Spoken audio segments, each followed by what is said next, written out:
En historia e identidad, una vez más en este programa que el diario Ultimátum me permite hacer en esta serie que tiene como objetivo hablar de la memoria histórica y por supuesto hablar del presente y por qué no anticiparnos un poco a lo que viene.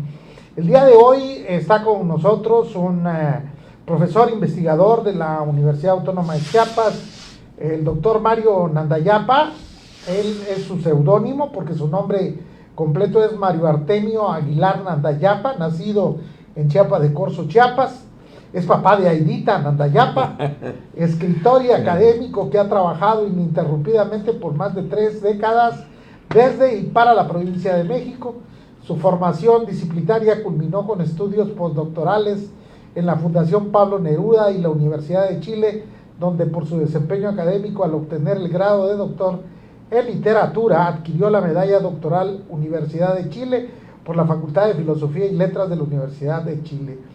Es discípulo de los teóricos Miguel León Portilla, Renato Prado Oropesa, Ana Pizarro, Grino Rojo, Federico Schopp, Bernardo Subercause, Hernán Loyola, Naín Gómez y Leandro Urbina, y de los escritores Emanuel Carballo, Óscar Oliva, Heraclio Cepeda, Eduardo Casar, Juan Miguel de la Mora, Aline Peterson, Carlos Olmos, Juan Buñuelos, entre otros académicos y escritores de gran valía. Ha ocupado cargos y ha asesorado en las áreas de investigación, difusión y docencia en México, España, Francia, Chile, Perú, Colombia, Costa Rica, Nicaragua y Guatemala. Fue director, fundador del Centro Cultural Ex Convento de Santo Domingo de Chiapa de Corzo y en la actualidad es catedrático investigador en la UNACH. Director de la Fundación Iberoamericana, cronista oficial del Ateneo de Ciencias y Artes de Chiapas y delegado en Chiapas de la Asociación de Escritores de México, Asociación Civil, y candidato para ingresar a la Academia Mexicana de la Lengua. Fue miembro de 3 periodos del Sistema Nacional de Investigadores y actualmente pertenece al Sistema Nacional de Creadores de Arte del Fondo Nacional para la Cultura y las Artes. Profundo conocedor de la lengua chiapa, familia lingüística mangue y único traductor y hablante de esta lengua en vías de una inminente extinción. Esta práctica lingüística lo trabajó al par con su finado padre Mario Aguilar Penagos, así que conjuntamente editaron 3 libros a través del FONCA en el 2012 y que se traducen en un diccionario, gramática y prontuario. Siglo XXI Editores en el 2018 publicó un diccionario que compiló el doctor Pablo González Casanova, y en el 2021 la Universidad Intercultural del Estado de Chiapas ha puesto en circulación el libro Vocabulario del uso de la lengua chiapa.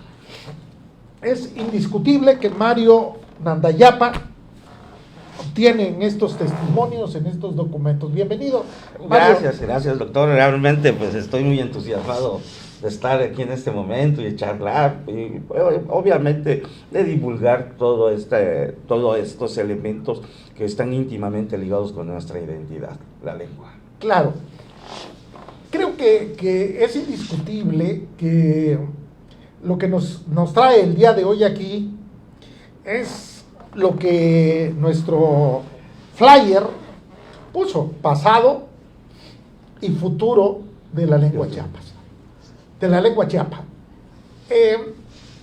Como cualquier persona que está ya detrás de las cámaras se estará preguntando por qué se mueren las lenguas, cuándo se declara la muerte de una lengua original. ¿Y qué implicaciones tiene? Van 3 preguntas allí. ¿Qué implicaciones tiene el suceso de la lengua chiapa? Pues bien, principalmente partamos precisamente de que hay un gran desconocimiento de la lengua chiapa. La lengua chiapa viene de la familia otomangue, ¿no? Tenemos 3 familias lingüísticas en Chiapas: las mayenses, que es Tzotzil, Celtal, Lacandón, etcétera, ¿no? El Mije, que es el Zoque, y lo que es el Chiapa, que es otomangue. Entonces, esta lengua, Hay un investigador que estuvo trabajando recientemente y desafortunadamente falleció, Víctor de la Cruz, estaba viendo el parentesco de esta lengua. Yo, leyendo el libro de Thomas Ketch, Incidentes del viaje de España, de la Nueva España, descubro precisamente que ahí estaba la ruta comercial que teníamos. Entonces, una vez con Sarela y Martínez nos aventuramos a ir a Costa Rica, fuimos a un congreso y nos fuimos en camión. No era una aventura viajar todo este tramo, pero yo me quedé en Tiriamba, y es donde pude comenzar a trabajar con gente de Tiriamba y con personas de Costa Rica, en particular la península de Nicoya. Entonces ahí ellos han venido trabajando muy formalmente, ¿no? Han venido trabajando muy formalmente la lengua. Aquí todavía hay mucho, hay un gran vacío de esta lengua, ¿no? Entonces aquí creo que este programa es importante en ese tenor, porque nos permite identificar una cultura, identificar una lengua. Nuestra geografía en Chiapas ha sido una geografía económica, política, no por regiones culturales. Entonces nosotros somos hermanos de la gente de Villaflores, la gente de Acala, la gente de Chapilla, de Suchiapa, somos los mismos de hermanos. Totolapa. De Totolapa, efectivamente, pero hasta Jaltenango y todo, pero desafortunadamente pues tenemos estas fronteras políticas que nos han dividido, ¿no? Yo creo que eso es terrible. Ahora, por una parte se preguntaba uno, ¿de dónde viene esta cultura de los chiapas? Hay tres teorías. Hay una investigadora de la Universidad de Harvard que viene trabajando precisamente muy puntual esto, y hemos ahí estado incidiendo. Y es interesante la propuesta, porque la que trae Carlos Navarrete es que vienen los chiapas, se vienen precisamente a la meseta central de México y luego retornan, sí, ¿no? Otra que eran datos todavía nada precisos que venían del Soconusco, ¿no? Eso es la tradición oral. Y la otra es precisamente que pudo haber sido inverso, es decir, que la población de Chiapas hubiera ido también para allá. Para el Soconusco. Para el Soconusco y todo lo que es Centroamérica, porque está en un lugar. ¿Y el vínculo con Nicaragua? ¿En qué momento es ese? Es ese, porque allá vamos a encontrar una similitud de palabras, ¿no? Y vamos a encontrar que somos íntimamente cercanos en términos lingüísticos, ¿no? Y tenemos muchos elementos en comunes, pero desafortunadamente no se ha identificado esa gran región, ¿no?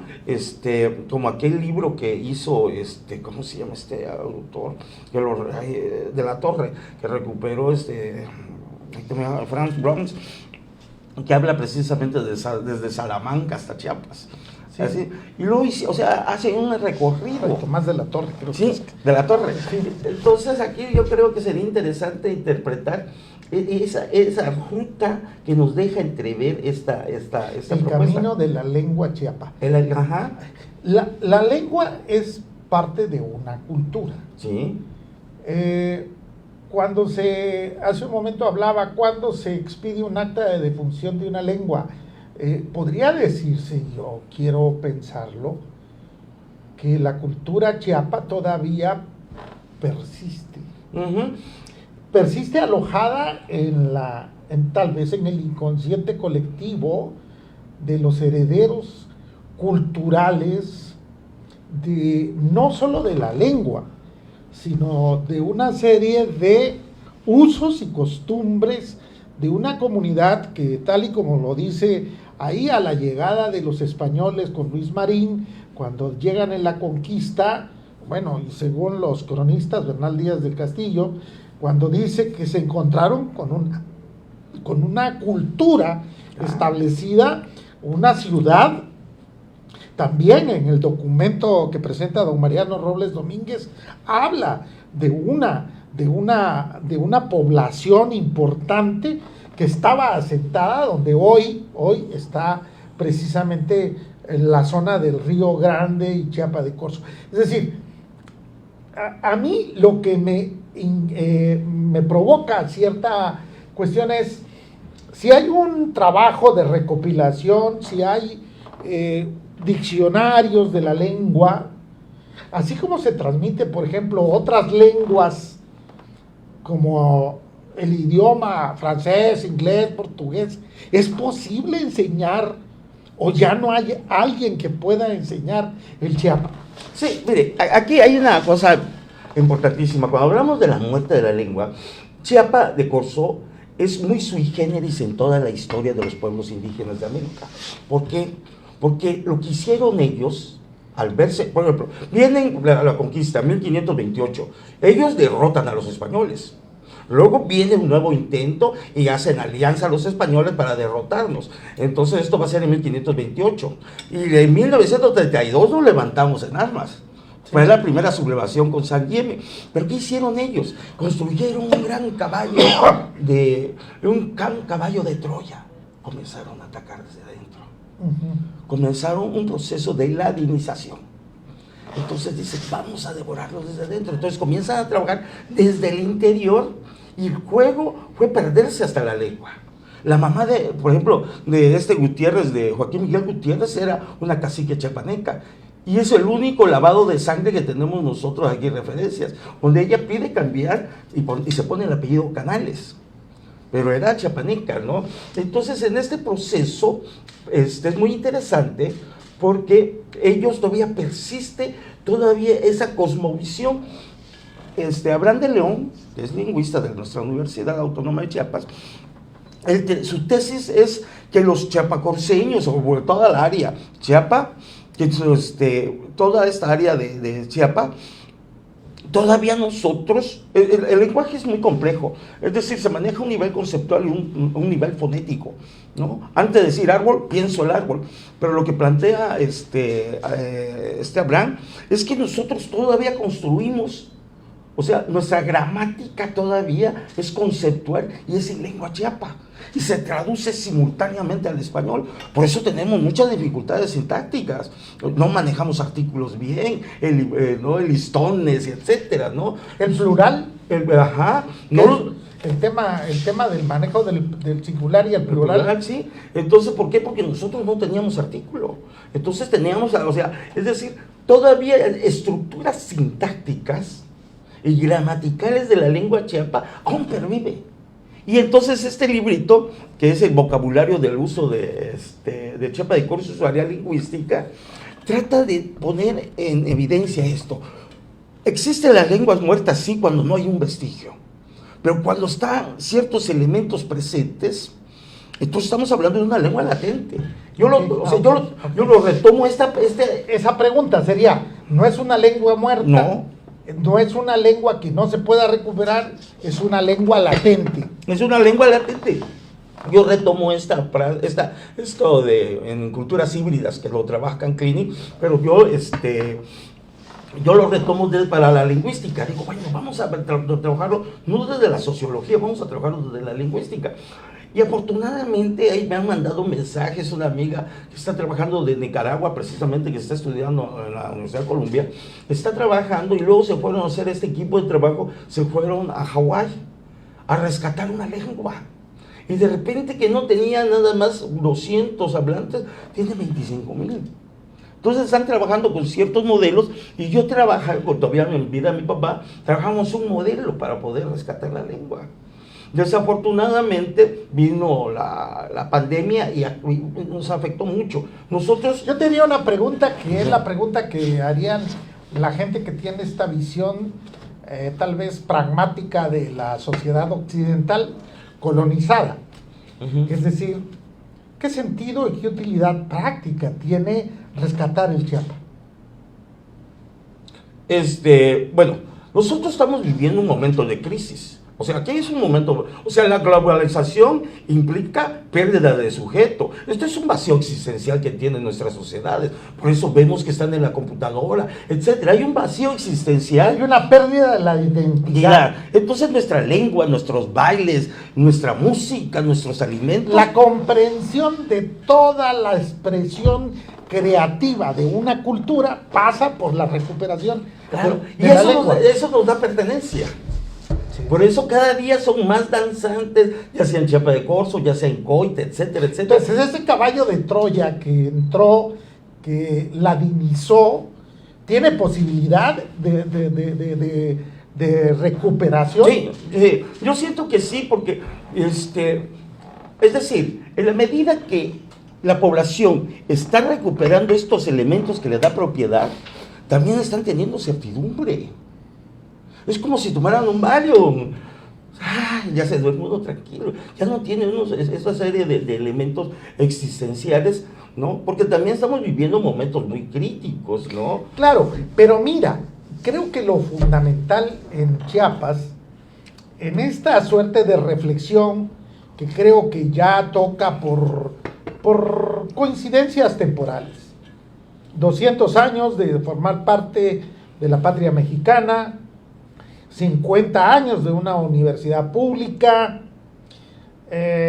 la madurez intelectual de investigadores que reflexionan sobre el pasado próximo y el pasado lejano de Chiapas para identificar esta gran diversidad que somos, pero ahí en particular yo a ti te planteo, tal vez, por ejemplo, en el mundo de las lenguas vallenses, ahí viven las lenguas, porque hubo una resistencia, ¿no? Y se conserva una cosmovisión, una forma de entender el mundo. Claro. ¿Qué tanto? ¿De qué tamaño será? ¿En qué dimensión nosotros, los de la región de los valles centrales, tenemos en la conciencia ese elemento? Sí, Chiapa de Corzo, por ejemplo, vemos hasta también geográficamente y todo cómo ha sido de fuerte su resistencia cultural. Hay un dispositivo que se tuvieron que ir los españoles, y su arquitectura es eminentemente indígena, es totalmente indígena. Hay un libro que es maravilloso, yo creo que es una de las joyas, que si llego a hacer un trabajo, me gustaría imitar el modelo. Lo hizo Mario Humberto Ruz y lo hace sobre Copanahuasla. ¿Qué hace? Recupera un vocabulario de Francisco de Ara cuando desaparece por cólera Copanahuasla, y qué hace él, a través de la lingüística lo emplea como un instrumento arqueológico y puede construir una etnografía diacrónica.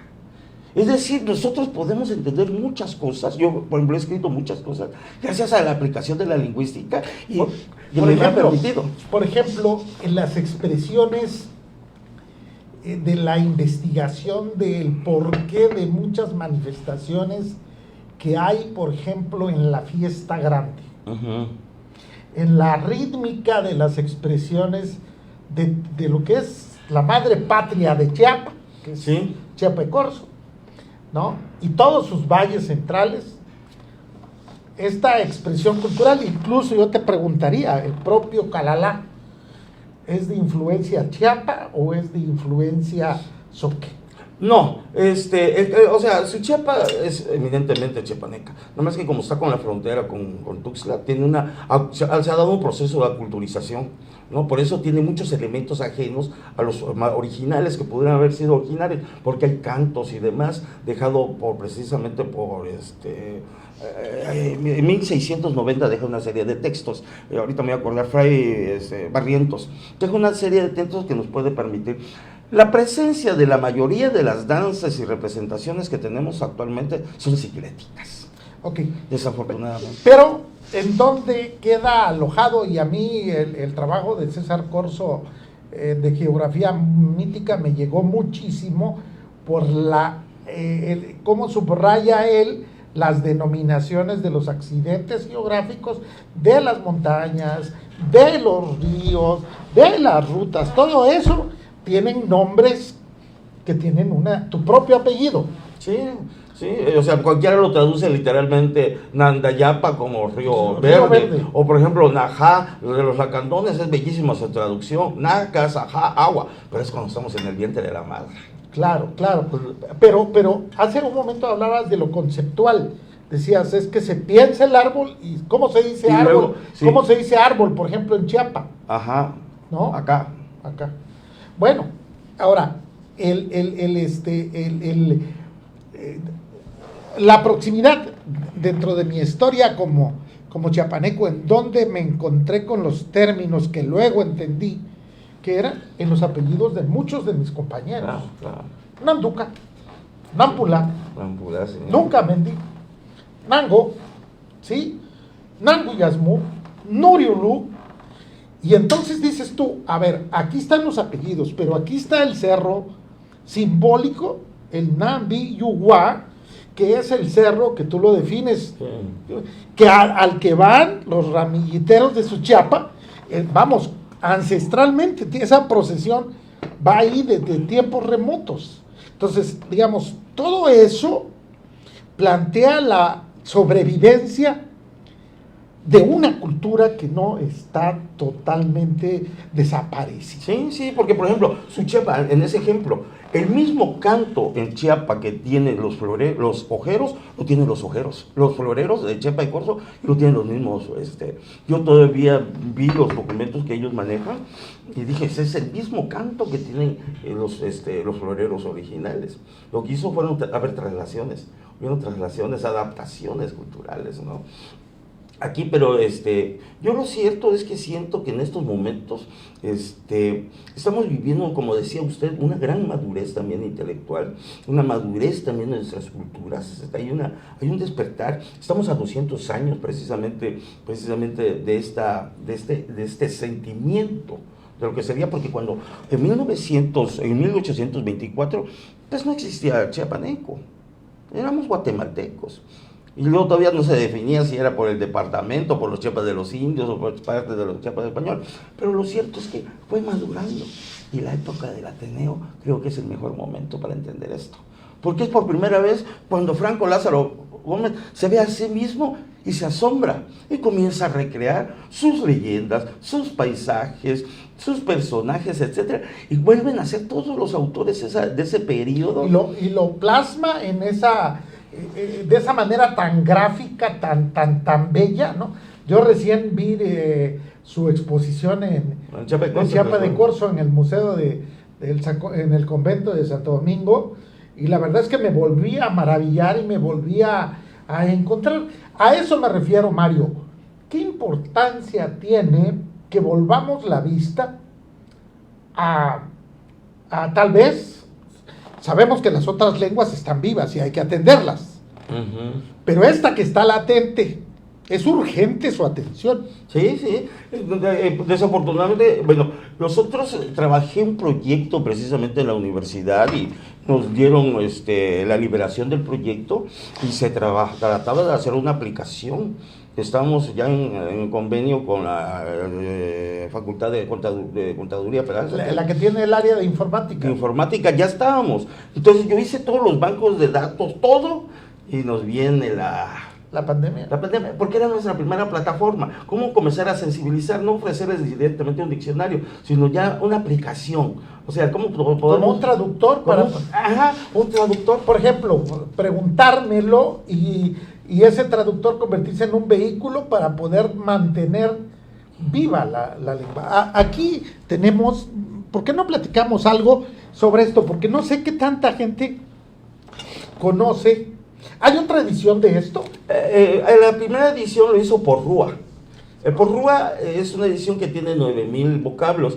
Esta es ya una edición por el ¿Se llama diccionario de chapanequismos? No. No, es el diccionario de la lengua chiapa. Así Chapaneca. Se llamó siempre. Sí. Ya el último libro, antes de morir, mi papá me decía, yo no estoy de acuerdo que sea chapaneca.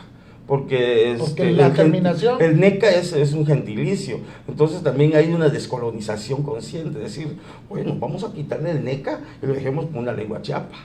Y le quitamos esa terminación, ese gentilicio. Diccionario de la lengua chiapaneca. De la lengua chiapa, castellano chiapa. Sería lo... Ahora, platícanos un poco de tu papá. Ah, bien. ¿Cómo tu papá se metió a esto? Bueno, lo que pasa que en este periodo de estudiante, mi papá nace en 1926, es ingeniero metalúrgico, se especializa en uranio, es jefe de energía nuclear en México, pero era un tipo que tenía, y la generación, no de él en particular, eran personas que tenían una formación enciclopedista. Sabían algo de francés. Ahora nosotros somos especialistas en algo muy específico. Antes tenían una percepción mucho más amplia de la vida. De la vida y de sus respuestas científica. Sí, y entonces mi papá se llevó siempre esta preocupación, precisamente porque mi abuelo tenía algunos documentos originales en pieles. Entonces, de hecho, la portada de este libro es uno de ellos. Tu abuelo también nativo de Chiapa de Corzo. ¿Cómo se llamaba tu abuelo? Era Artemio Aguilar Blanco. Perfecto. Artemio Aguilar Blanco. Entonces, y toda la familia venía. ¿Tu papá en qué año nació? 1924. 1900. Tu abuelo ha de haber sido de 1870 y 1980 Sí. y tantos. Sí. ¿No has indagado tu árbol genealógico? Parte Chiapa de Corzo? ello, porque ya el otro abuelo es Mariano y luego es el otro el coronel. Pero no has buscado en los archivos, ahora sí, de registro de bautizos y de matrimonio. ¿No has buscado el antecedente de eso? He conseguido, no, pero afortunadamente este tema lo está trabajando Alejandro, el hijo de don Alejandro, que era Muñoa Pola. Ajá. Alejandro, entonces está consiguiendo cosas maravillosas, fotografías, actas de matrimonio, bautismales, de difunción, está haciendo, y es muy generoso, porque lo comparte con todos los amigos. Yo estoy haciéndolo también en Villaflores. ¡Ah, qué maravilla! Y una de las cosas que me resulta sumamente interesante es que en este hurgar, por la curiosidad que debe de tener el investigador, yo creo que esta oportunidad que han lanzado algunos amigos nuestros de esta convocatoria, que ya se ha convertido también en una convocatoria política de revisar el tema de la identidad chiapaneca con la chiapanequidad planteada por el doctor Fábregas Puig en su libro del Chiapas antropológico, y también en este último documento publicado por él de trayectoria de un concepto.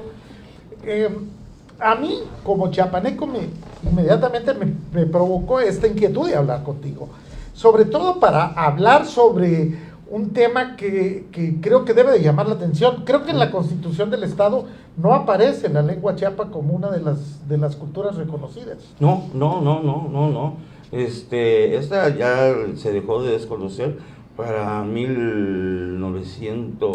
12 más o menos, dice Sí. por acá. Escuchaba yo que en el 2012 quedan apenas algunos lugareños capaces de expresarse en el idioma de sus abuelos. ¿Hay todavía algún hablante?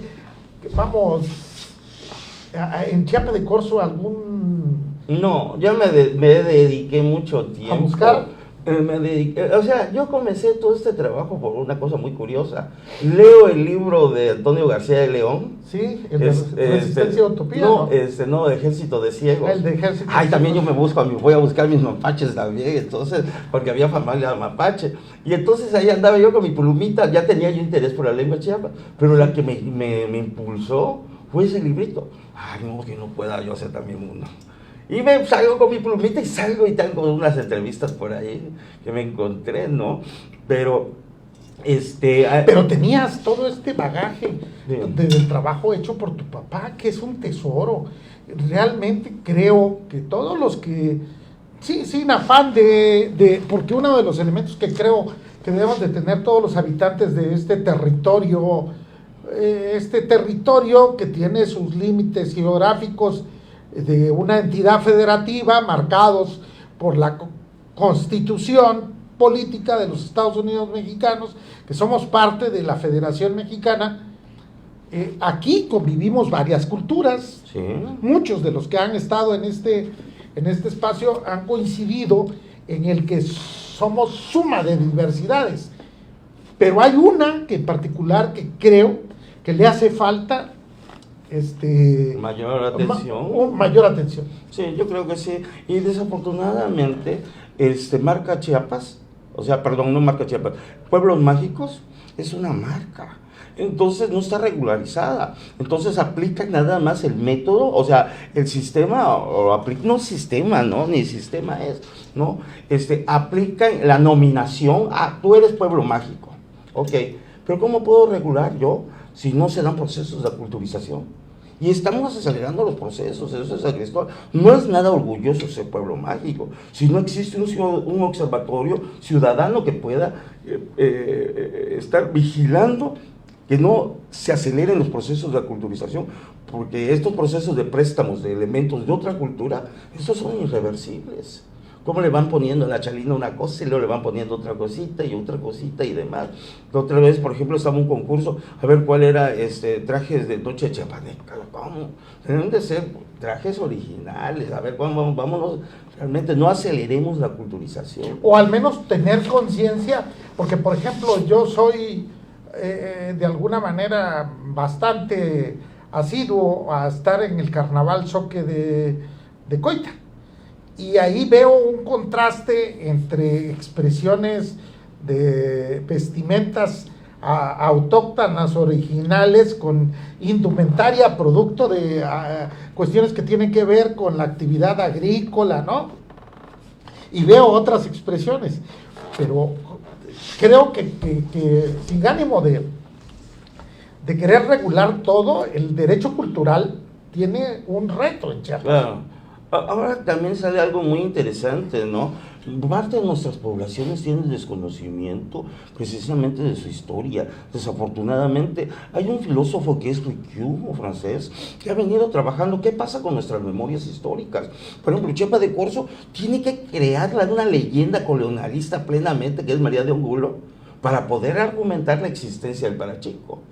Y así sucesivamente. Pregunta, yo sale, no, es que era su criada, los Calará, cuando era los Chuntá, etcétera, etcétera. No se van creando todo. Pero ya se sabe el nombre, ya se localizó el antecedente. Si hay un registro de la existencia de María de Angulo. No, lo que pasa es, parte de una leyenda, porque hay cantos que anteceden mucho a ello, y todavía quedan. Lo que es muy evidente es la estructura de la leyenda. Una española ayuda a un pueblo indígena, y un pueblo indígena entonces le rinde tributo. Es la estructura eminentemente colonialista. Cuando tenemos cantos, por ejemplo, nuestro júbilo de la lengua chiapa, que ella lo deja Albornoz, como yo le decía, para 1690. Y hay cantos donde están plenamente de la percepción de estas danzas, ¿no? Y los comentan algunos autores, algunos cronistas de la época. Pero lo que es cierto es que quedan unos grandes vacíos.